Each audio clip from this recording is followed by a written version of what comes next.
Bueno, un saludo para todas las familias que están viendo este video en el día de hoy. Nos encontramos con un invitado muy especial. Él es Juan Pablo Londoño. Juan Pablo es médico, pero no solamente es médico, también es médico pediatra, pero no solo es médico pediatra, sino que es médico pediatra infectólogo. Y pues hace parte activa o es miembro activo de la Asociación Colombiana de Pediatría. ¿Lo dije bien, Juan? Sí, sí, Santi, muchas gracias Perfecto. por la presentación. No, Juan, a ti por tu tiempo y pues bienvenido a Fauts. La intención de este video, como te comenté, es que podamos hablar un poco sobre educación sexual desde tu punto de vista como médico y que tal vez podamos hacer como unas reflexiones importantes para las familias sobre este tema, ya que pues el tema de la sexualidad y la familia pareciera que fueran temas antagonistas. Y desde Fauts creemos que tal vez no debería ser así, sino que la sexualidad es un tema como otra dimensión más que tenemos los seres humanos y sobre la cual es necesario hablar. Entonces, Oh, Juan, sí, te quería preguntar, para que empezáramos con esta conversación, si de pronto nos puedes contar cuál es la importancia de hablar de temas de sexualidad en la familia. sí. Hola, hola a todos los miembros de la familia, de la gran familia Fouts. Muchas gracias pues por este espacio y tener un ratico como para conversar de estos temas que son tan importantes. Entonces, el primer punto es por qué es tan importante hablar de sexualidad con sus hijos y al interior de su familia. Entonces, el primer mensaje que yo quisiera contarles es que para hablar de sexualidad hay que entender que somos seres humanos sexuales, que el sexo y las relaciones sexuales es una parte fundamental de nuestro ser como seres humanos. Y es una parte fundamental del desarrollo en el crecimiento de los niños. O sea, no podemos desligar esa parte sexual. Y cuando lo hemos intentado en las políticas de educación sexual, pues nos ha ido bastante mal en tratar de hacerlo. Entonces, lo primero que tenemos que entender, los seres humanos somos seres sexuales y que la sexualidad es una parte fundamental dentro de nuestro desarrollo. Entonces, y ahí voy a robar tal vez una palabra muy bonita, y es que dentro de nuestro analfabetismo sexual, y es que nunca nos han enseñado esto, nunca nadie se ha sentado a contarnos cómo lo debo hacer, cómo no lo debo hacer, y es fundamental que la familia, muchas veces que es ese núcleo de confianza más cercano que uno tiene para acudir, pues sea no solo para muchos de los temas pues, más importantes de la vida, sino para la sexualidad, que es un tema pues fundamental para todos nosotros. Entonces es muy importante además tener conversaciones francas dentro de la familia. Tiene repercusiones en muchas cosas, en conductas incluso de abuso sexual y que se puedan detectar de forma temprana, infección de transmisión sexual, que sin duda es el tema al que tal vez le hemos dado más importante porque hemos aprendido a educar desde el miedo y no desde el conocimiento y el empoderamiento, sino desde el miedo, que muchas veces es lo que los colegios o bueno, muchas de las instituciones terminan haciendo y que es lo que no queremos hoy en día. Todo lo contrario, queremos es personas empoderadas de su sexualidad y no que vivan con miedo, que es lo que claramente no queremos. Súper, Juan. Muchas gracias por esa introducción y por recordarnos como esa importancia de la educación sexual en familia. Y quisiera ahora preguntarte con algo que dijiste, me quedó sonando, y es esa educación sexual que ha sido a través del miedo, que es la que muchos, pues digo, yo soy un hombre de 30 años, pero en mi generación se vivió esa aproximación a la sexualidad del miedo, y de ahí hacia arriba, pues muchas generaciones también crecieron con ese paradigma de enseñar o hablar de educación sexual a partir del miedo. No sé si de pronto en tu historia profesional tengas algunas historias en las cuales tú digas, aquí efectivamente hubo un error porque no hubo la suficiente educación sexual adecuada y por lo tanto hay esta consecuencia negativa. No sé si de pronto nos puedas compartir alguna de esas experiencias que tú digas, aquí se pudo haber evitado esta consecuencia negativa. Claro que sí, Santi. Digamos que se me vienen a la cabeza dos historias importantes. La primera es, tal vez, no es mía, es adaptada de lo que muchas veces hemos leído, circula por ahí, pero es muy diciente, y es el no hacer que los niños nombren las partes del cuerpo, los órganos sexuales con los nombres correctos. Entonces, es esta historia de una niña pequeña que va al colegio y le dice a su profesora que su tío le está mordiendo la galletita en la casa, y se lo dice muchas veces y la profesora pues digamos que bajo ese lenguaje no le ve ninguna maldad, hasta que se entera días después que la niña estaba siendo abusada y que en su casa habían incentivado llamarle a la vagina o a la vulva galletita. Entonces, pues esa confusión en el lenguaje pues terminó haciendo que lo que era una bandera roja, que era la niña está diciéndolo directamente a una figura de confianza como su profesora, pues la profesora queda completamente perdida porque no se está utilizando el lenguaje que es. Entonces el primer mensaje y es que dentro de esa educación desde el miedo nos han enseñado a utilizar nombres análogos para los genitales, y eso ha hecho pues que los niños muchas veces terminen desarrollando una aversión pues, a los nombres de sus partes del cuerpo, son partes del cuerpo como todas, entonces pues hay una variopinto nombre, de cantidad de nombres para estas en hombres y mujeres que los niños, que las familias utilizan para referirse a ellas y además mandan un mensaje muy negativo y es que son partes tan vergonzosas que hay que cambiarles hasta el nombre. Tenemos que llamarlas de otra manera porque no podemos hablar de frente de sus nombres porque son vergonzosas. Entonces esa es la primera historia que se me viene como a la cabeza. Y la segunda, pues ya en un contexto de un niño adolescente, que él tenía transmisión vertical de VIH, o sea, el niño, pues el adolescente, estaba infectado por VIH, y cuando llega a mi consulta le pregunto, pues, ¿qué sabes de la enfermedad? O sea, ¿qué te han dicho, qué te han contado? La primera vez que lo conozco, y él me dice, pues, me han Juan, contado lo que yo sé. te iba a preguntar ahí como para que dejemos más claridad, si nos puedes explicar qué Claro, significa transmisión vertical del VIH, tienes toda aprovechando la que usaste razón, ese tienes toda término. la Sí, razón, Santi. Sí, la transmisión vertical del VIH el VIH se puede transmitir de muchas maneras, pues de varias maneras. Una de ellas, pues la más conocida es la transmisión sexual, que es la más frecuente, pero uno puede tener, si yo soy hijo de una mamá con VIH y no hice ninguna de todas las estrategias que hoy por hoy existen para prevenir la transmisión, el niño puede nacer infectado por el VIH, eso puede pasar.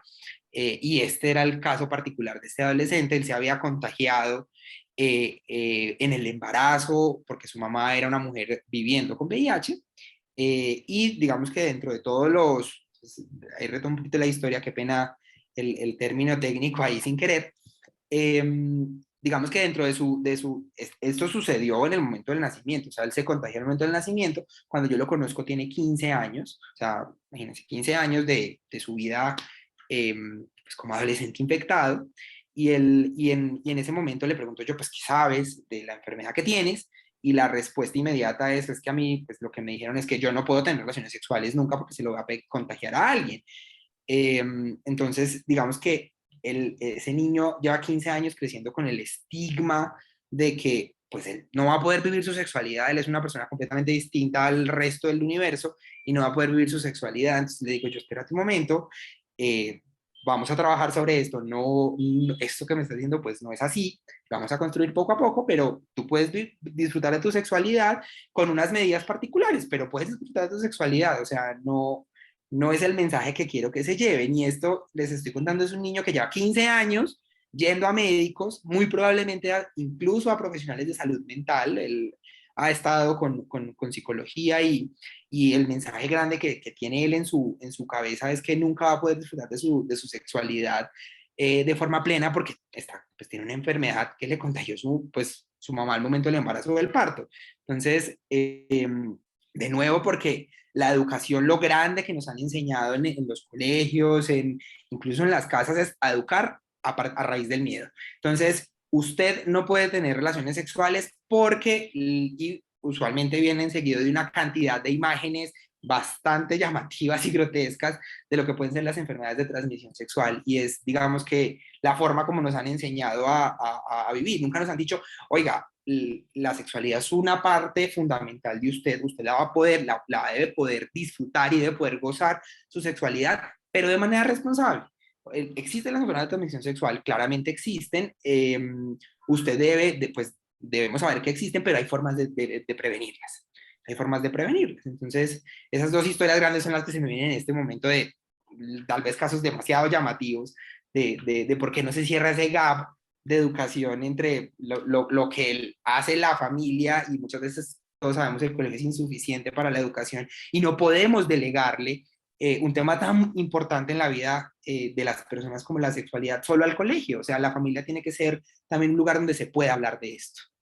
Juan, y precisamente pensando en ese papel que debe desempeñar la familia sobre temas de educación sexual, ¿qué le recomendarías tú a las familias? ¿Cuáles serían como esos tipsitos o esas cosas que como familias deberíamos hacer? O sea, digo, no solamente porque yo pienso que la educación sexual no es un tema que termina en la adolescencia, sino que es un tema a lo largo de toda la vida, es decir, personas de 80 años todavía pueden estar aprendiendo sexualidad como yo a mis 15 aprendí y a mis 30 sigo aprendiendo de sexualidad. Entonces, ¿qué se te ocurriría a ti que podríamos tener todos en familia para pues propiciar esas conversaciones, no sé, como más amorosas, cuidadosas sobre temas de la sexualidad? Si nos puedes contar algunas cositas que creas que son claves. Claro, digamos que el primer mensaje grande es que no existe una única forma correcta de hacerlo. O sea, las familias todas tienen dinámicas diferentes y pues, somos personas diferentes, entonces no existe una sola forma correcta de hacerlo. Pero lo que sí les puedo, digamos que yo contar desde mi experiencia es, primero, identificar el momento del desarrollo de pues, del niño, niña o adolescente del que estemos hablando.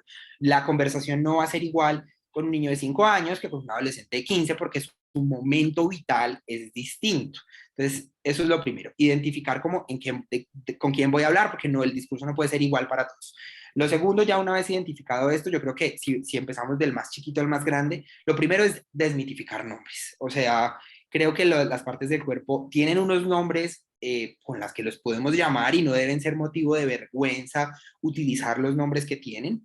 Eso es lo primero. Y lo segundo es que en los niños pequeños hay que enseñarles que son partes del cuerpo que son muy, muy importantes y que digamos que el acceder a ellas, verlas, tocarlas, primero debe ser siempre con consentimiento. O sea, es muy, muy importante que desde pequeños les estemos enseñando que ellos tienen poder de consentir.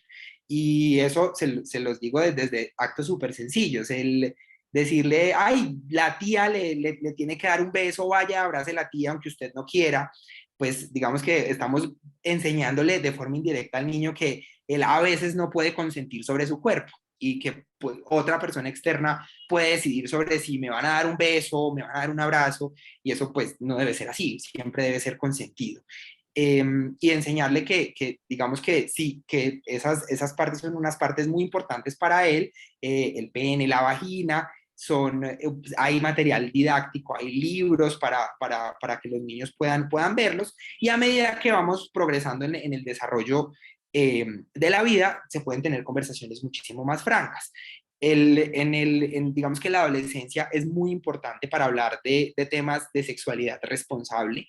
Es el momento de hablar de prácticas sexuales seguras, de introducir el uso de métodos como el uso del preservativo en las relaciones, en el caso de que haya relaciones heterosexuales donde hay riesgo de embarazo, de hablar de métodos anticonceptivos de forma, digamos que franca y sin una barrera.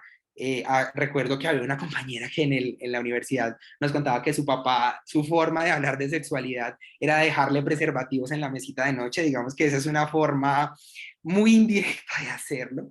Creo que no es lo que quisiera yo y que se llevaran. Lo que quisiera es que pudiesen hablar de forma franca y decirle, es posible que en este momento no hayas iniciado tu vida sexual, cuando estés listo es tu decisión de estar listo, pero quiero que sepas varias cosas. Mira, hay formas de protegerse, el uso de métodos de barrera como el preservativo va a evitar que haya un montón de problemas. Recuerda que siempre debe ser consentido. Digamos que todas esas cosas se deben poder hablar de forma franca y directa en la casa, y es la mejor manera, es la mejor manera.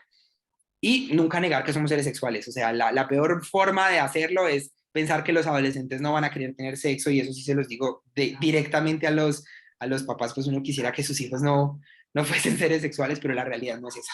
Los adolescentes van a querer tener sexo, tienen que poder saber que existe un canal de comunicación abierto hasta donde ellos quieran, ¿no? Hasta donde ellos quieran comentar dentro de la familia.